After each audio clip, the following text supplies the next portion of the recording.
Good morning, Sir James, at magandang hapon. So ito na po, Sir James, yung ating sewing machine. So ito po siya yung ating power cord, yung mga pa-freebies na nakita nyo, tsaka yung transformer. Unang gagawin natin, Sir James, tayo po ay magwa-wiring diagram sa ating unit at sa transformer.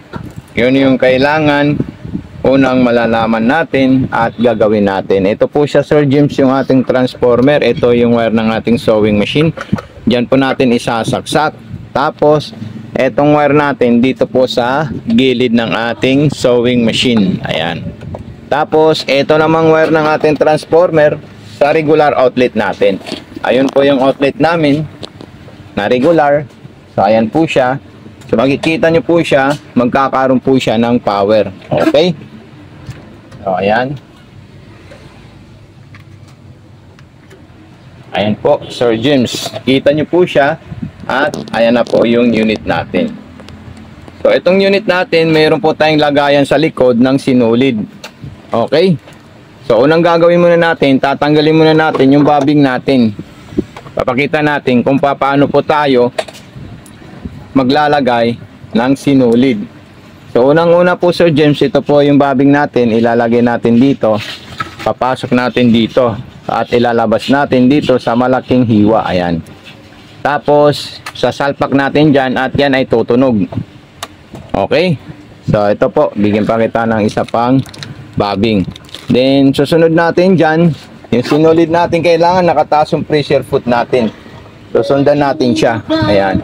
Sumunod dito, kailangan pumasok po siya para hindi po siya nagbubuhol. At pag nagbubuhol po, ito po yung tamang timpla ng ating sewing machine. Nasa 4 hanggang 5 to 6 po siya. Pag pangit po yung result ng tahi natin sa ilalim. Kasi ito po yung tinatawag na tension para mag-control ng tahi sa ilalim.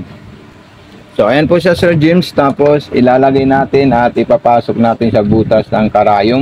Ayan, diretso lang po siya, Sir James.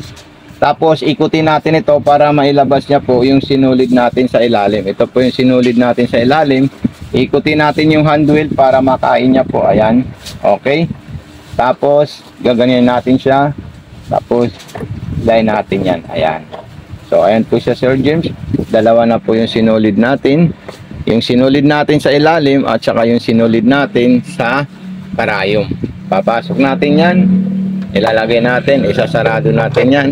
At maglalagay na po tayo ng tela na maong. Kahit anong klaseng tela po yan, Sir James, pwede po niyo tahiin dyan. Okay? So ayan. So mamimili lang po kayo dito ng mga design. Yung number 2, yung po yung pang cotton, pang manipis na tela, naka low speed. Pwede niyo po siya ilagay ng high speed. Then reverse. Ayan. Okay? Tapos another design naman po, kung gusto niyo pong pang maong, ayan po siya. Okay? Then another design naman po, kung gusto niyo naman po, katulad ng zigzag o kahit anong klaseng design na gusto niyo pagawa dito, like zigzag. Ayan. So pipili na lang po kayo, Sir James, ng gusto nyong tatahiin dito. At huwag niyo po kakalimutan sa atin mag-message. Okay? So ayan po siya. Then subukan natin siya sa denim at spandex na tela para makita niyo po na all goods at all function yung ating unit. Okay? So ito po siya, Sir James. Goods na goods po siya. Pag ganyan po siya, pwede niyo po higpitan yung tahi sa ilalim. Ayan.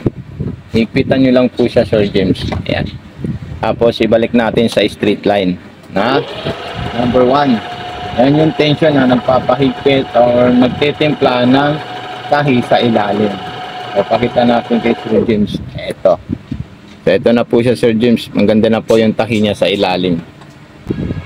Okay, Sir James, so ito na yung mga iba't ibang klaseng design ng ating unit. Itatahi natin siya tulad ng scallop. Ayan po siya. Then mamaya susubukan natin sa mga telang ganito saka yung spandex. Kasi yun po yung gusto nyong tatahiin, Sir James. Okay, so tanggalin natin siya para makita nyo po yung iba't ibang design na ginawa ng ating unit. So ito po siya, Sir James. Ayan, maganda na po yung tahi sa ilalim at saka ito. Then itahin natin sa ganitong tela. Ayan. Okay? So ang tahi na ganitong klaseng tela, number 2 po lang po siya, Sir James. Or straight line lang po siya. Ayan. Hold up natin siya. Ayan.